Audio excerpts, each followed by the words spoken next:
말씀은 잠언서 23장 22절에서부터 26절 말씀이 되겠습니다.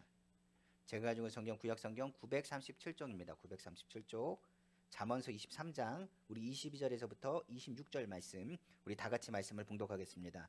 너를 낳은 아비에게 청종하고 내 늙은 어미를 경히 여기지 말지니라. 진리를 사되 팔지는 말며 지혜와 훈계와 명철도 그리할지니라. 의인의 아비는 크게 즐거울 것이요 지혜로운 자식을 낳은 자는 그로 말미암아 즐거울 것이니라. 내 부모를 즐겁게 하며 너를 낳은 어미를 기쁘게 하라. 내 아들아 내 마음을 내게 주며 내 눈으로 내 길을 즐거워할지어다. 아멘. 사랑과 은혜가 풍성하신 주 하나님 아버지 감사합니다. 오늘 어버이 주일을 맞아서 아빠 아버지신 우리 하나님께 영광을 돌리며 무엇보다 살아계신 부모님께는 아버지 효를 다하길 원하고 특별히 자녀된 도리로서 하나님 일들을 감당하고 오늘도 주님의 기쁨 안에서 기도하며 축복하기를 간절히 원합니다. 특별히 또한 부모된 자는 또한 자녀를 향해서 기도하게 하시고 오늘 이 자리가 하나님의 은혜와 하나님 위로받는 귀한 자리가 되길 원하오니 아버지 하나님 붙잡으시고 역사하여 주옵소서. 이 모든 말씀 만왕의 왕이시고 만주의 주가 되시며 능력에 능치 못하심 없으시며 살아서 역사하시는 우리 주 예수님의 이름으로 축복하고 기도합니다. 아멘. 저는 오늘 본문 잠언서 23장 22절에서 26절 말씀을 가지고 주 안에서 부모에게 받은 사랑을 어떻게 즐겁고 기쁘게 보답할까라는 제목의 말씀으로 은혜 받기를 간절히 원합니다. 오늘은 어버이 주일입니다. 우리가 아는 것처럼 아버지 주일이 없기 때문에 어머니 주일에서 아버지 주일을 합쳐서 어버이 주일로 우리는 지키고 있습니다. 특별히 오늘은 부모님에 대한 효를 다시 한번 생각해 보길 원하고 또한 부모님의 사랑을 받은 만큼 또 부모에 대한 사랑을 기억하는 귀한 시간 되기를 다시 한번 주님의 이름으로 축원합니다. 우리가 아는 것처럼 이제 부모에 대한 정의를 먼저 해야 될 것 같습니다. 부모에 대한 정의 그리고 범위를 어떻게 둘 것인가, 누가 우리의 부모가 될 수 있는가, 오늘 또한 그 범위를 먼저 정해놓고 우리가 주님 안에서 부모에게 효를 다하는 귀한 시간 되기를 간절히 원합니다. 우리가 먼저 부모는 누굴까요? 먼저 우리를 낳아주신 육신적인 부모님이 계십니다. 이거는 혈육으로 인하여 같은 피가 흐르는 부모에 대한 부분입니다. 우리 모두는 하늘에서 뚝딱 떨어진 게 아닙니다. 고아라고 할지라도 엄마가 있고 아빠가 있다는 것을 의미합니다. 마찬가지로 우리를 낳으신 그 부모에 대해서 성경은 말하기를 그 부모에 대해서 잘 모시고 공개해야 된다라고 성경은 가르치고 있습니다. 두 번째로 어떤 부모가 있느냐, 날 낳아주지 않았지만 부모가 없는 자는 부모와 같이 키워주는 양부모라는 것이 있습니다. 또 어떤 경우는 또 스승이라고 해서 나에 대해서 어떻게 보면 긍정적인 영향력을 주며 사회생활이나 모든 생활에 도움을 주고 가르쳐주는 사람들을 또한 부모와 같다라고도 이야기합니다. 분명 혈육으로 관계는 없지만 길러주시고 도와주신 부모들에 대한 부분들을 강조할 수 있습니다. 많은 부분 영향력을 주고 사랑으로 성장하도록 도와주시는 분들이라고 이야기하죠. 그런 부분들을 뭐라고 하느냐, 스승이라고도 하고 선생님이라고도 하고 멘토라고도 합니다. 우리는 모든 인생에 도움을 주는 스승을 모시고 있습니다. 가깝게는 친구가 될 수 있고 이웃이 될 수도 있겠죠. 누군가에게 직장에서나 누군가에게 도움을 줄 수 있는 사람, 그 사람이라고 한다면 나에게 영향력을 줄 수 있는 부모와 같은 사람이라고도 표기합니다. 그래서 이런 분들은 어떻게 되냐, 어버이 주일날 나를 낳으신 어버이뿐만 아니라 부모와 같은 많은 이에게 감사를 표현하는 것도 굉장히 중요한 일이죠. 세 번째로 어떤 부모가 있을까요? 영적으로 우리를 잘 성장하시도록 기도하고 중보하는 영적인 부분에서 영향력을 줄 수 있는 부모가 있습니다. 성경에는 바울은 친자식은 아니지만 디모데를 믿음의 아들이라고 말했던 것을 성경은 말합니다. 디모데전서 1장 2절에 믿음 안에서 참 아들 된 디모데에게 편지하노니 하나님 아버지와 그리스도 예수 우리 주께로부터 은혜와 긍휼과 평강이 내게 있을지어다 성경은 말하고 있습니다. 디모데를 뭐라고 부르습니까? 믿음 안에서 참 아들 됐다라고 이제 바울이 고백했던 것을 성경은 기록하고 있는 것입니다. 특별히 또한 바울은 루포의 어머니에게는 뭐라고 그러냐, 나의 어머니라고 말했습니다. 루포는 누구냐? 구레네 사람 시몬의 아들입니다. 그의 어머니를 향해서 뭐라고 얘기했느냐? 바울은 나의 어머니라고 고백하고 있습니다. 로마서 16장 13절에 말하기를 주 안에서 택하심을 입은 루포와 그의 어머니에게 문하라. 그의 어머니는 곧 내 어머니라 라고 이야기하고 있습니다. 그러니까 바울이 힘들고 어려웠을 때, 예루살렘에 거했을 때, 예루살렘에서 구레네 시몬의 집에 머물렀을 때 어머니와 같은 따뜻함으로 이 바울을 대접하고 돌봤음을 알 수가 있습니다. 이처럼 디모데뿐만 아니라 이 많은 루포의 그 어머니 또한 무엇을 얘기하느냐, 혈육 관계는 아닙니다. 그러나 어떤 관계 속에 묶여져 있느냐, 인연, 아무런 인연은 없지만 아버지로 모시고 특별히 루포의 어머니는 어머니로 모시는 것처럼 영적으로 많은 도움과 많은 은혜를 누렸던 것을 확인할 수가 있습니다. 이처럼 우리가 아는 것처럼 영적으로 범사에 그리고 우리의 삶 가운데 영적인 모든 삶에 부모의 역할을 감당했던 부분들을 모두 통틀어서 우리는 뭐라고 그러냐, 부모라고도 이야기합니다. 그리고 마지막으로 우리가 아는 것처럼 어떤 부모가 있습니까? 우리를 지으신 부모님이 계십니다. 우리 지으신 분이 누구냐? 우리 하나님 아버지가 될 수 있습니다. 성경은 하나님 아버지는 나를 지으시고 만드신 창조주 하나님이라고 말씀하십니다. 그는 우리를 뭘로 삼으시고 자녀 삼으셨다고 말씀하시고 우리를 지키시는 자라고 말하며 우리는 하나님의 자녀라고 말하고 하나님은 우리를 사랑으로 돌보신다고 말씀하십니다. 시편에 말하기를 여호와가 우리 하나님인 줄 너희는 알지어다. 그는 우리를 지으시니요 우리는 그의 것이요 그의 백성이요 그의 기르시는 양이로다. 성경은 말하고 있습니다. 하나님이 우리에게 은혜를 베푸셔서 우리가 지금까지 사는 거예요. 우리의 사는 모든 것은 하나님의 은혜라. 바울이 고백한 것처럼 바울은 하나님 아빠 아버지에 대한 그 은혜를 기억하고 그 은혜 속에서 우리가 살아가고 있다는 것을 믿음으로 고백했다는 것을 성경은 기록하고 있습니다. 그래서 우리가 아는 것처럼 우리에게는 누가 있어요? 하나님 아버지가 계시고 우리를 낳아주신 부모님이 계시고 우리의 삶 가운데 많은 좋은 영향을 주는 멘토와 같은 분이 계시고 그리고 영적으로는 우리에서 중보하는 권사님, 장로님 그리고 무엇보다도 지역장님이 계시고 또 우리가 믿음으로 잘 성장할 수 있도록 도움의 손길을 주는 분들이 주변에 있다는 사실입니다. 그래서 사람은 혼자 성장할 수 없어요. 서로 간에 중보하고 기도하고 응원하면서 기도하면서 믿음 안에 자라게 되는 것입니다. 그래서 이 통틀어 영적인 부분, 환경적인 부분, 육체적인 부분 모든 삶에 있는 우리의 삶 가운데 영향을 주는 부모들을 향해서 우리는 오늘 어버이 주를 맞아 감사를 표현하고 어떻게 하면 기쁘고 즐겁게 해드릴까? 그 부분을 나누기를 간절히 소망합니다. 그럼 인생의 부모님을 즐겁고 기쁘게 하는 보답하는 길, 그것은 도대체 무엇일까요? 첫 번째로 부모를 즐겁고 기쁘게 하는 거 보답하는 길은 부모님보다 건강히 오래 행복하게 잘 사는 겁니다. 다른 말이 필요 없어요. 제가 장례식 날 설교할 때 꼭 이런 설교합니다. 요한일서 3장에 말한 것처럼 사랑하는 자여 내 영혼이 되는 같이 내가 범죄해야 되고 강건하게 내가 강구하느라고 말하거든요. 부모 입장에서는 다른 건 없습니다. 자녀가 잘 커주는 거예요. 잘 먹어주는 거예요. 잘 자라주는 거예요. 때때마다 건강하고 아프지 않은 거예요. 하나님께서 우리를 창조하실 때 아담을 창조할 때 아담이 불행하길 원하지 않으셨습니다. 독초하는 것이 좋게 보이지 않으셔서 아담을 잠재우시고 누굴 창조하셨느냐? 하와를 창조하셔서 무엇보다 혼자 있지 않도록 하셨습니다. 그리고 뭐라 그러냐? 보시기에 좋았다라고 말씀하시고 축복하셨어요. 하나님 아버지는 축복하시길 원하십니다. 행복하길 원하세요. 잘 크고 잘 성장하기를 원하신다는 이야기입니다. 잘 사주는 만큼 부모를 즐겁게 하는 효는 없습니다. 잘 성장해 주는 것만큼 부모의 기쁨은 없어요.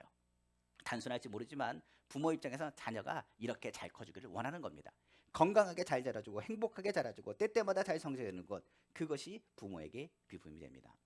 저희 첫째 딸이 이제 하은이가 태어났을 때요, 전체 100%에서 3%였어요. 3%. 얼마나 작게 태어났는지. 너무 작게 태어나가지고 걱정이 되는 거예요. 왜냐면 저도 작고 저희 사모도 작아요. 그러니까 아이도 작은데, 그러니까 더 크지도 않고 영양분을 잘 공급받지 못하고 태어나서 그런지 몰라도 약했습니다. 그래서 얼마나 걱정인지 몰라요. 그런데 사람들은 이야기합니다. 걱정하지 마세요, 목사님.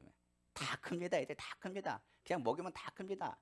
그런데 그분들은 이제 편하게 얘기할지 모르겠지만 부모 된 심정은 아니더라고요. 부모는 걱정이 돼요. 얘 안 크면 어떡할까? 아빠의 죄도 아니고 이거 뭐라고 얘기할까? 이야기할 게 없어요. 중요한 것은 나의 자녀기 때문에 너무 걱정이 되는 거예요. 남들은 때가 되면 크니 걱정하지 말라, 염려하지 말라고 하지만 부모님 입장은 그게 아니더라고요. 지금은 너무 감사합니다. 잘 커져서. 그리고 건강해서. 너무 밥을 많이 먹어서 그게 걱정이에요, 지금은.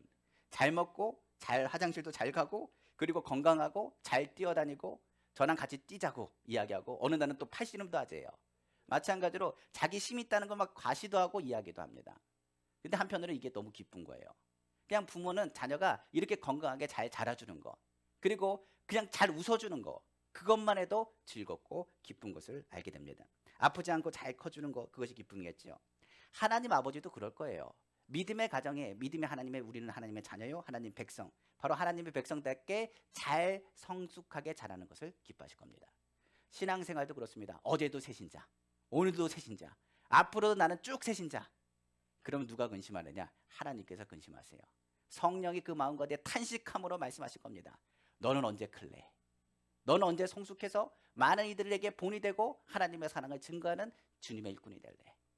마찬가지로 그렇습니다. 신앙생활도 성숙하게 잘 자라는 것, 그것이 하나님 아버지께 뭐가 되겠어요? 기쁨이 되는 길입니다. 그래서 다른 것 없습니다. 부모에게 효하는 건요, 건강하면 돼요. 아프지 않으면 됩니다. 잘 먹으시면 됩니다. 그리고 무엇보다도 살아있는 동안에 무엇보다도 부모에게 행복하고 많이 웃어주시면 돼요. 자, 두 번째로 그러면 부모님을 즐겁고 기쁘게 보답하는 길은 또 뭘까요? 다른 건 없습니다. 부모님이 무슨 일을 하든지 간에 인정해 주십시오. 하나님 아버지께서도 그렇습니다. 너가 나를 인정하길 원한다고 말씀하셨어요. 성경을 보시면 창세기부터 계시록까지 있는 모든 말씀을 한번 보십시오. 창조주 하나님 그를 인정하라고 말합니다. 출애굽기에는 10가지 재앙을 내리시면서 무엇하느냐, 하나님의 영광이 나타나길 원하셨어요. 너희가 나를 인정하면 나도 너를 인정한다고 주님께서 말씀하시고, 너가 나를 상하여 내 말에 순종하면 내가 그 말씀을 통하여 너희 길을 지도하실 것이라고 성경은 가르치고 있습니다. 우리는 하나님 백성입니다. 하나님의 백성이 하는 일은 하나님을 인정하는 일이에요. 잠언서 3장 6절 한번 볼까요? 너는 범사의 그를 인정하라. 그리하면 내 길을 지도하시리라. 인생에 있는 모든 것을 인정하고 하나님을 바라볼 때 그 백성을 통해서 하나님의 영광이 나타나게 되는 겁니다. 그래서 주님이 기뻐하시고 그 기뻐하신 복을 통하여 우리에게 은혜를 베푸시는 거예요. 성경 하박국 2장 14절에 이렇게 말합니다. 주의 백성을 통해서 말하시는 말씀이죠. 이는 물이 바다 덮음같이 여호와의 영광을 인정하는 것이 세상에 가득하기를 원한다라고 말씀하셨어요. 영의 아빠 아버지인 하나님 아버지 자신을 신하고 인정하는 것 기뻐하십니다. 예수님도 이렇게 말씀하셨습니다. 너희가 사람 앞에서 나를 시인하면 나도 하나님 앞에서 너희를 시인할 것이요, 사람 앞에서 나를 부인하면 나도 하나님 앞에서 저를 부인한다고 말씀하셨습니다. 바로 마태복음 10장 32절 말씀이죠. 누구든지 사람 앞에서 나를 시인하면 나도 하늘에 계신 내 아버지 앞에서 그 일을 시인할 것이라.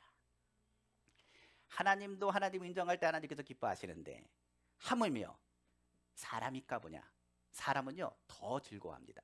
성경에 보면 우리를 낳으시니 길러주신 부모님도 그 부모의 그 사랑과 그 은혜에 감사하며 인정해 줄 때 무엇보다도 부모는 자녀를 축복합니다. 한번 성경 볼까요? 성경은 요셉은요 바로왕 앞에서 시골 노인인 야곱을 인정해 드렸어요. 야곱과 요셉은 많이 떨어져 있었습니다. 그런데 요셉은 뭐가 되고 총리가 됐거든요. 야곱은 뭡니까? 완전히 실패하고 낙망하고 절망한 우울한 가운데서 요셉이 총리되는 그 얘기를 듣고 뭡니까? 애굽으로 올라왔습니다. 애굽에서 요셉이 만나는데 요셉은 아버지를 어떻게 소개했느냐? 축복의 근원이라고 소개했어요. 그러다 보니 바로 앞에 뭐라고 얘기하느냐?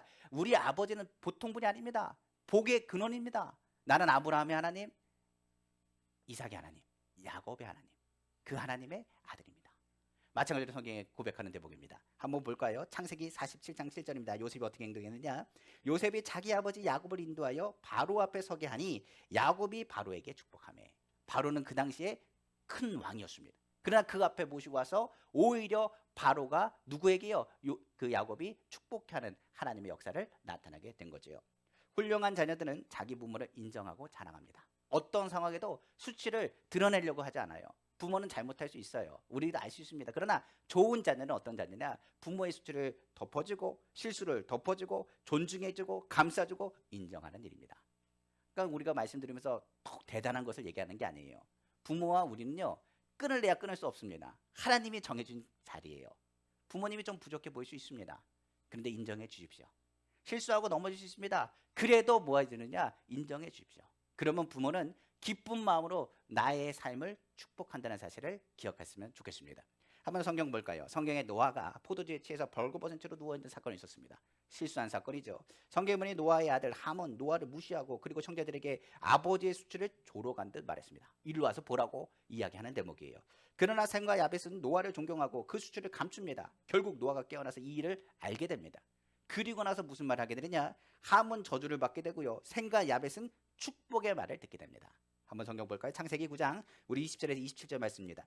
노아가 농사를 시작하여 포도주를 심었더니 포도주를 마시고 취하여 그 장막 안에서 벌거벗은지라. 가나안의 아버지 함이 그의 아버지의 하체를 보고 밖으로 나가서 그의 두 형제에게 알림해 셈과 야벳의 옷을 가져다가 자기들의 어깨에 메고 뒷걸음쳐 들어가서 그들의 아버지 하체를 덮었으며 그들이 얼굴을 돌이키고 그들의 아버지 하체를 보지 아니하였더라. 노아가 술이 깨어 그의 작은 아들이 자기에게 행한 일을 알고 이에 이르되 가나안은 저주를 받아 그의 형제의 종이 되기를 원하노라 하고 또 이르되 셈의 하나님 여호와를 찬송하리로다. 가나안은 셈의 종이 되고 하나님의 야벳을 창대하게 하사 셈의 장막에 거하게 하시고 가나안은 그의 종이 되게 하시기를 원하노라 하였더라.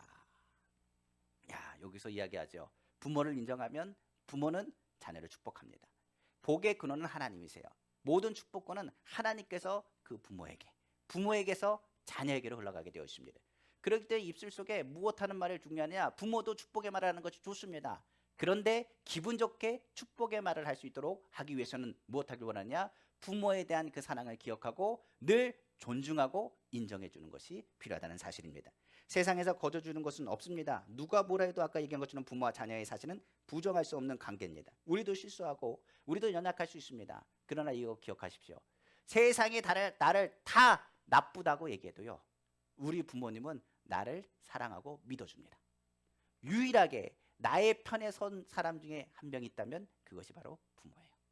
그러므로 우리가 자녀되는 자로서 누구의 편에 서주는 것이 중요하냐? 부모님의 편에 서주는 것은 굉장한 효의 하나의 부분이라고 말할 수 있는 것입니다. 자, 세 번째로, 그리고 부모님을 즐겁게 하고 기쁘게 하려면 어떻게 할까요? 보답하는 길은 다른 것 없습니다. 부모님의 말씀을 주 안에서 순종하는 것이라고 성경은 가르치고 있습니다. 성경 한번 볼까요? 에베소서 6장 1절에 3절입니다. 자녀들아, 주 안에서 너희 부모에게 순종하라. 이것이 옳으니라. 내 아버지와 어머니를 공경하라. 이것은 약속이 있는 첫 계명이니 이로써 내가 잘되고 땅에서 장수하리라고 성경 말합니다. 하나님 말씀을 들어야 되는 것, 그건 당연한 일입니다. 믿는 사람이 아빠 아버지 된 하나님께 순종하는 것 당연한 일이에요. 그러나 중요한 것은 아빠 아버지에게도 순종하지만 사람의, 너희를 낳은 부모의 말에도 청종하고 그의 말을 들어줄 것을 성경은 말하고 있습니다. 성경에 보면 믿음의 조상 아브라함이 있습니다. 아브라함은 아빠 아버지는 하나님 아버지의 말씀을 듣고 순종했습니다. 그리고 더 나아가서 그 아들 이삭도 아브라함의 말에 듣고 그 말에 순종합니다. 아브라함은 오히려 이삭은 아브라함의 말을 듣고 순종하여 모리아산에서 죽기까지 그가 순종했음을 확인할 수 있습니다. 그리고 미축복권을 가진 아브라함이 이삭을 축복하기 시작합니다. 그러자 하나님은 아브라함의 순종에 복을 내리고 그 복은 고스란히 누구에게로요? 이삭에게로 흘러갔던 것을 성경은 말하고 있습니다. 이삭은요, 형통한 길을 걸었습니다. 굉장히 평탄한 길을 걸었습니다. 성경에 보면 이삭과 같이 평탄한 사람이 어딘지 모르겠어요. 그래서 제가 아는 분들도 이삭이라는 이름을 많이 짓습니다. 제 동생의 첫째 아들 이름이 이삭이고요. 제가 아는 장로님 이름도 이삭이고요. 제가 아는 목사님 이름도 이삭이고요. 제가 아는 어떤 분은 뭐합니까? 우리 애 이름을 이삭으로 줘야겠다고 하는 사람들을 종종 듣습니다. 왜 그러냐면 요셉이라 했더니 고생을 많이 하더래요. 모세라고 했더니 골치 아픈 일을 많이 겪더래요. 그래서 이삭이라고 했더니 성경에 보니까 성경에서 많은 내용은 없지만 그 이름에 무엇보다도 복된 이름이라 오히려 이것을 통해서 기쁜 일, 웃을 일이 많을 것 같아서 이삭이라고 지었다는 것을 제가 들었습니다. 마찬가지로 이삭은 이렇게 복을 받은 사람이에요. 그러니까 이삭은 결혼할 때 좋은 아내를 주셨고요. 이삭을 보시면 아는 것처럼 가정이 축복을 받아가지고 환경에도 복을 주셔서 거부가 되었다고 성경은 말합니다. 그리고 그 당시에 있는 그 마을의 땅은 광야와 같아서 물이 안 나요. 그런데 이삭은 산만 삽질만 하면 그곳에서 뭐가 터지냐? 우물이 막 퐁퐁 터졌습니다. 그리고 그의 소떼와 양떼는 셀 수 없이 많아졌다고 말하고요. 그 후손을 통해서는 예수 그리스도가 탄생하는 축복의 가문, 믿음의 명문 가문, 믿음의 조상의 가문으로서 알려진 인물이 누구냐? 바로 이삭이에요. 이삭이 한 건 다른 거 없습니다. 아버지의 말에 순종한 것밖에 없어요. 성경에 보면 아버지의 말에 순종한 사람이 그분인가요? 많이 있습니다만 무엇보다 아버지가 아니더라도 시어머니를 봉양한 것을 기쁘게 여겼던 하나님의 말씀의 모습이 성경에 나와 있습니다. 시어머니의 잘못인 룻, 부모를 버리지 않고 끝까지 공양하고 봉양했습니다. 하나님은 그에게 보아스라는 믿음의 사람을 만나게 해주세요. 성경은 믿음의 가정을 만들어줬고 그 가문이 회복되었으며 보아스와 룻이 가문을 통해 다윗이 태어나고 예수 그리스도의 계보에 들어가는 축복도 누리게 됩니다. 그 모압 여인이 누구의 계보에 들어가느냐? 예수 그리스도의 계보에 들어가요. 성경은 말하기를 나오면 그 기쁨을 이기지 못하고 마음껏 룻을 축복합니다. 그리고 7 아들보다 더 귀한 여인이라고 축복해요. 한번 성경 볼까요? 룻기서 4장 15절에서 17절 말씀입니다. 이는 내 생명의 회복자이며 내 노년의 봉양자라. 곧 너를 사랑하며 7 아들보다 귀한 내 며느리가 낳은 자로다 하니라. 나오미가 아기를 받아 품에 안고 그의 양육자가 되니 그의 이웃 여인들이 그에게 이름을 지어주되 나오미에게 아들이 태어났다 하여 그의 이름을 오벳이라 하였는데 그는 다윗의 아버지인 이새의 아버지였더라. 야, 성경에서 이야기합니다. 무엇보다도 그가 한 것은 딴 것이 없습니다. 어머니를 잘 공양한 것밖에 없어요. 그리고 그의 말씀하는 대로 순종하는 대목들이 나옵니다. 보아스를 만났을 때 그냥 하지 않았습니다. 어머니에게 물어요. 그럼 어머니가 대답해 줍니다. 이렇게 해라, 이렇게 해라, 이렇게 해라, 이렇게 해라. 그러면 뭐 하느냐? 그 말을 듣고 어머니를 인정해 주고 그리고 어머니 말에 순종했을 때 하나님께서 보아스를 통해서 다윗의 계보는 그리스도의 계보 안에 들어가는 축복을 얻게 되는 거죠. 요즘 우리가 살아가는 동안 여러 가지 일들이 많이 있습니다. 간혹 부모가 말할 때 문제가 되는 게 하나가 있어요. 뭐냐면 이건 말도 안 되는 얘기가 많거든요. 그러니까 쉽게 얘기하면 부모가 자녀에게 말하는데 말도 안 되는 요구를 할 때가 많이 있다는 이야기입니다. 그것이 이제 문제가 돼요. 뭐 목사님 주 안에서 순종하라고 말하는데 말도 안 되는 얘기를 많이 하고요. 잔소리를 얼마나 부모님이 많이 하는지 모르겠어요. 정말 듣기 싫을 정도로 잔소리를 들 때가 많이 있다라고 이야기하는 사람도 있습니다. 그런데 성경에서 가리키는 것은 다른 것이 아닙니다. 일단 따르래요. 일단 부모가 무슨 말 하면 그냥 이게 말이 안 되는 얘기라도 대답을 뭐로 하느냐? 네, 알겠습니다로 대답합니다. 이것이 뭐냐면 부모에게는 기쁨이 된대요.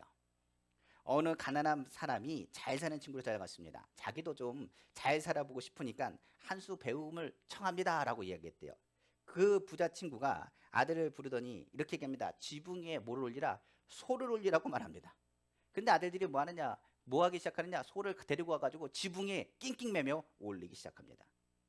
그 모습을 보면서 이것이 바로 우리 가정의 행복 비결이요. 이것이 우리 가정에서 있는 이야기입니다. 우리 아들들은 내가 무슨 말만 해도 순종합니다. 그게 불가능한 일이라 할지라도 순종하는 척이라도 보입니다. 그 말에 부정하는 것이 없습니다라고 이야기합니다. 그때 그 친구가 그 모습을 보고 굉장히 큰 감동을 받았습니다. 그래서 그 가난한 사람이 집에 들어와서 아들을 불러 이렇게 합니다. 너희 불러와. 그리고 소를 지붕에 올려보라고 했습니다. 그랬더니 그 가난한 집 아들들이 하는 말이 이렇게 얘기합니다. 소리를 탁 내더니 문을 닫아버리고 자기 방으로 들어갑니다. 어떻게 소를 지붕에 올립니까? 말도 안 되는 말 하지 말고 들어가 주무세요. 그랬대요. 차이가 여기 있는 겁니다. 부모의 말이 말도 안 되는 얘기 할 수 있습니다. 근데 성경은 뭐라 하느냐? 아무리 말이 안 되는 얘기를 해도 뭐 하느냐? 그 마음을 알고 그 뜻을 헤아리는 것이 자녀의 모습이라고도 이야기하는 거죠. 요즘 인터넷이 발달돼 가지고요. 지식의 공유가 빨라졌습니다. 그러다 보니까 어떤 일이 있느냐? 부모가요. 자식보다 더 많이 안다고 말할 수가 없어요. 무슨 얘기냐면 자녀가 더 오를 수 있다는 얘기입니다. 그러니까 요즘 시대가 얼마나 빨리 지나갔는지 예전에는 인터넷이라는 게 지식이 공유가 많지 않아서 부모님의 말이 그냥 절대적이었어요. 그러니까 그 말이 다 맞았다고요. 그리고 내가 모르는 게 너무 많았어요. 그런데 지금은 어떻냐?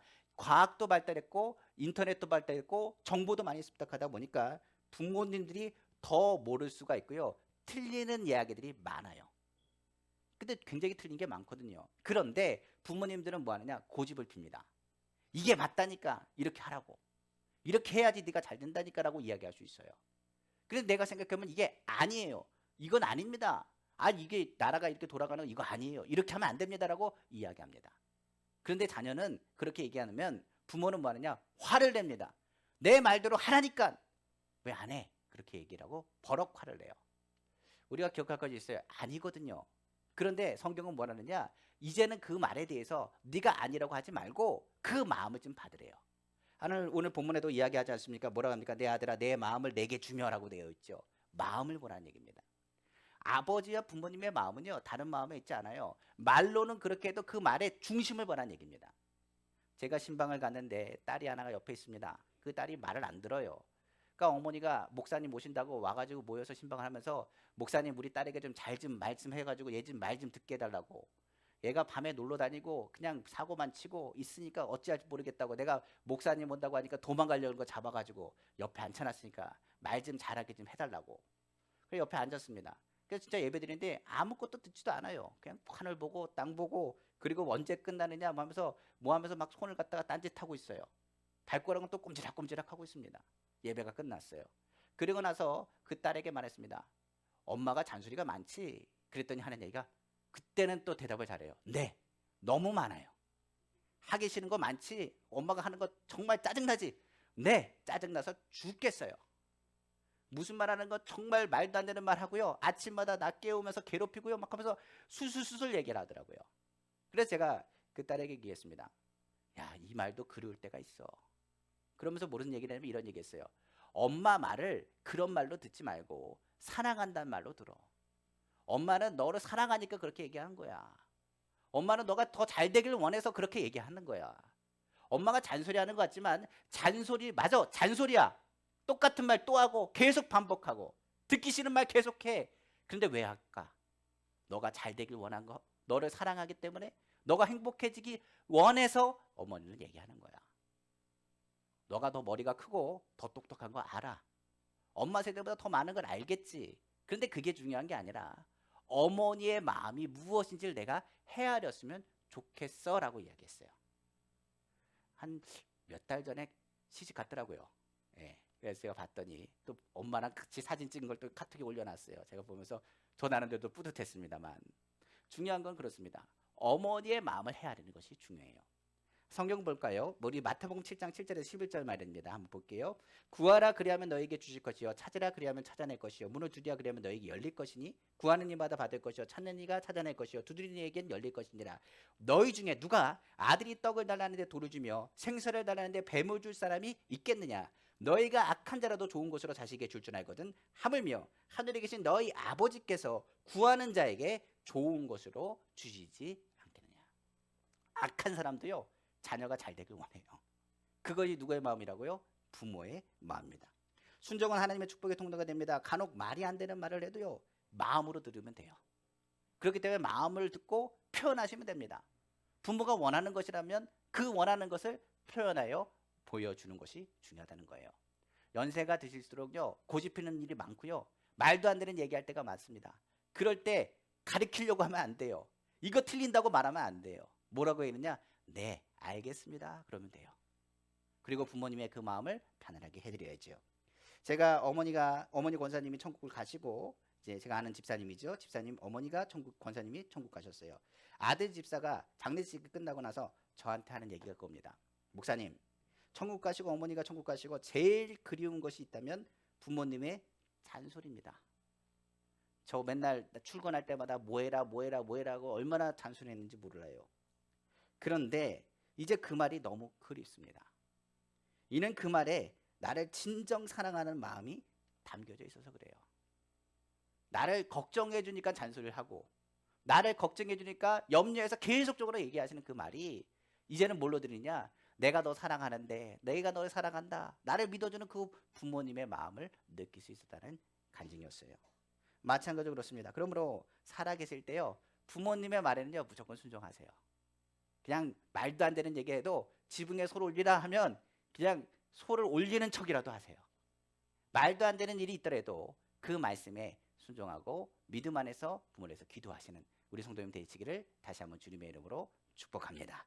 네 번째로 부모님을 즐겁고 기쁘게 하는 것, 그 보답하는 길은 부모님의 마음을 평안하게 해드리는 겁니다.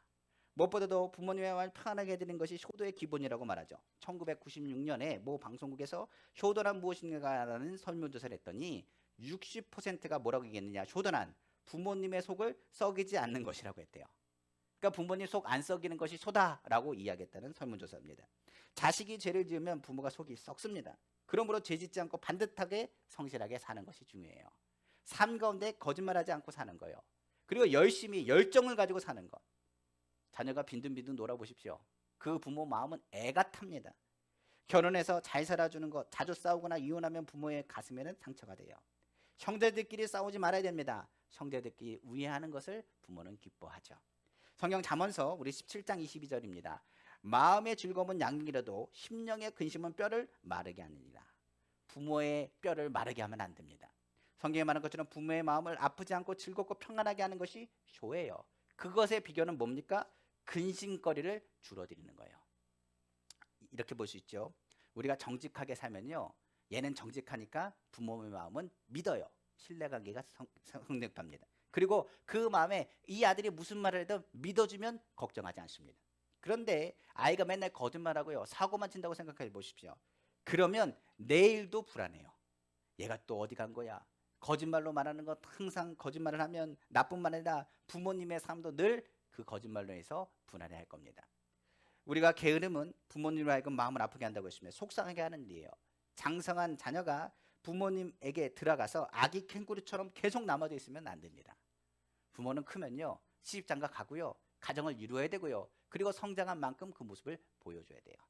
그러니까 근심케 하는 일들을 만들어주는 것. 얘는 언제 취직하냐? 얘는 언제 뭐 하느냐? 그 근심거리에 있어서 방에만 가만히 뒹굴고 있다면 그 모습이 더 아플 겁니다. 형제들 간의 싸움 부모의 마음을 아프게 하죠. 서로 사랑하라는 주님의 말씀을 우리는 기억해야 됩니다. 그러므로 근심을 줄이려면요 잘 사셔야 됩니다. 제가 항상 얘기하지만 하나님의 백성 하나님의 자녀들은요 꾸어줄지언정 꾸심 알아야 돼요. 무엇보다도 들어가도 나가도 복을 받는 사람인 것을 우리가 선포해야 됩니다. 성실하고 근심거리를 만들지 말고 오히려 믿음을 줄 수 있는 든든한 자녀의 모습을 보여주시기를 부탁을 드려요. 그러니까 자녀가 있는데 우리가 압니다. 저도 아는 부모님 그 가정에 얘기해 봤더니 신방에 봤더니 이런 얘기 하더라고요. 우리 애한테는 4명의 자녀가 있는데 나는 큰아들밖에 믿을 사람이 없대요. 무슨 얘기냐 그랬더니 첫째는 이렇게 가고 둘째는 이렇게 하고 그런데 큰아들은 그래도 믿음직스럽다고. 그러면서 그 아들 생각하다 뿌듯하신지 웃으시더라고요. 마찬가지로 그렇습니다. 근심을 주는 자녀는 무엇보다도 부모에게 불안을 줘요. 그것은 효가 될 수 없죠. 그러나 잘 돼준 자녀는 오히려 부모에게는 뭐하느냐? 기대감을 주게 되는 것입니다. 하나님 아버지도 똑같아요. 정직한 사람, 성실한 사람, 사랑으로 섬기는 사람, 그 사람을 하나님 아버지도 기뻐하신다는 사실을 기억하시기를 부탁을 드립니다. 자, 마지막으로 부모님을 즐겁고 기쁘게 보답하는 길은 뭘까요? 부모님께 사랑의 도리를 다하는 것입니다. 우리가 하는 거죠. 부모님께 감사와 사랑하는 말을 전하는 것 굉장히 중요합니다. 그런데 성경은 이렇게 얘기합니다. 말과 혀로 하지 말고 행함과 진실함으로 하래요. 요한일서 3장 18절 말입니다. 자녀들아, 우리가 말과 혀로만 사랑하지 말고 행함과 진실함으로 하라고 성경 가르치고 있습니다. 물질이 있는 곳에 마음도 있습니다. 작지만 능력껏 부모님에게 경제적 도움을 드리는 것은 자녀의 뭐라고요? 도리입니다. 당연히 해야 될 도리인 거예요. 우리 시대 부모님들은요, 재산이라고 할 것이 없습니다. 자녀에게 다 쏟아 부어요. 우리가 아는 것처럼 공부 가르친다고 시집 장가 간다고 제일 좋은 곳을 주려고 다 쏟아붓습니다. 그러다 보니 우리나라 대개 어르신들은 노후에 가진 것이 별로 없어요. 뭐 노후에 보면 고생하는 분들이 굉장히 많습니다. 우리가 부모님이 고생하지 않도록 경제적으로 그러므로 도와주는 것, 그것은 공경은 말로 하는 것이 아니라 바로 행동으로도 보여주는 것이라고도 이야기하는 것입니다. 요즘 인터넷 시대다 보니 기계를 잘 다루지 못하는 것이 있어요. 사람의 자녀된 도리는 뭐겠어요? 그럴 때 도와드리는 것도 작은 도리라고 말할 수 있겠죠. 우리는 부모에게 받은 것이 많습니다. 제일 중요한 뭘 받았어요? 생명을 받았어요. 생명을 받았기에 우리가 살아서 움직이는 겁니다. 자식된 도리를 다하는 것 인간의 복된 모습이라고 성경은 말하고 있어요. 그러나 우리가 부모의 은혜를 알아도 그 은혜를 다 갚을 수는 없습니다. 제가 늘 얘기했죠. 부모님은 사랑은 무슨 사랑이라고요? 내리사랑이에요. 그렇기 때문에 우리가 아무리 노력해도 부모 사랑 갚을 수가 없습니다. 이는 우리도 부모가 되고 자녀가 되기 때문에 그래요. 생각해 보십시오. 나도 누가 되느냐? 저희도 부모님이 계세요.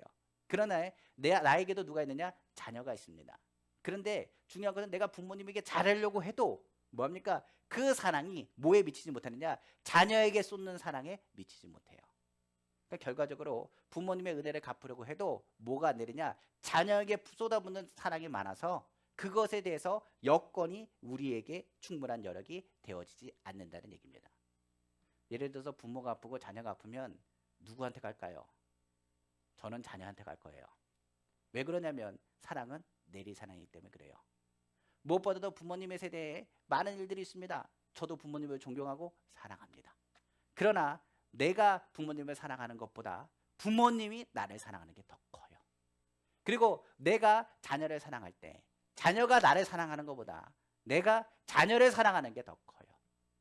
그러면 내리사랑에 거슬러 올라가면 누가 있느냐? 최고의 사랑이신 하나님이 계세요. 하나님의 사랑이 우리가 사랑하는 그 사랑, 어떤 사랑보다 큽니다. 그 사랑을 누구로 보이셨느냐? 예수 그리스도로 우리에게 보이셨죠.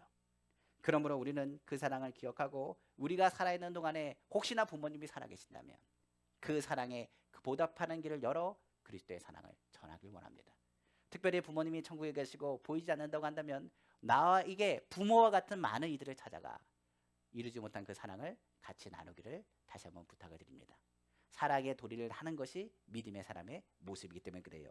그러므로 우리는 거기에 더하여 믿음의 가정은 부모에게 믿음의 자의 도리를 다하는 것이고 믿음의 가정은 예수님을 잘 믿는 것이 효가 될 것입니다. 그러나 믿지 않는 부모에게 최고의 효는 뭘까요? 더 늦기 전에 예수님의 복음을 전하는 거예요. 그래서 우리가 마지막 때라고 얘기합니다. 부모님의 그때에 많은 어려움이 있을 할지라도 부모님을 많이 인정해주고 그리스도의 복음을 전하며 그리스도 안에서 하늘나라의 소망을 갖게 하는 것, 그것이 우리에게도 가장 큰 효의 모습이라고 볼 수 있을 것입니다. 말씀을 마치겠습니다. 하나님은 효도하는 자에게 형통한 복을 주신대요. 성경에 말하기 이 땅에 잘 되고 장수하리라고 성경은 기록하고 있고요. 지혜와 명철도 준다고 말하고요. 가정이 화목하게 한다고 말씀하고 있습니다. 어버이 주일을 맞아서 우리는 하나님 아버지께 감사하고, 그리고 우리에게 많은 좋은 영향력을 주었던 우리의 낳아주신 부모님, 우리에게 길러주신 많은 부모님, 그리고 또한 우리의 멘토와 같고 선생님 같은 분들에게 감사와 기쁨을 표현을 하기를 다시 한번 부탁을 드립니다.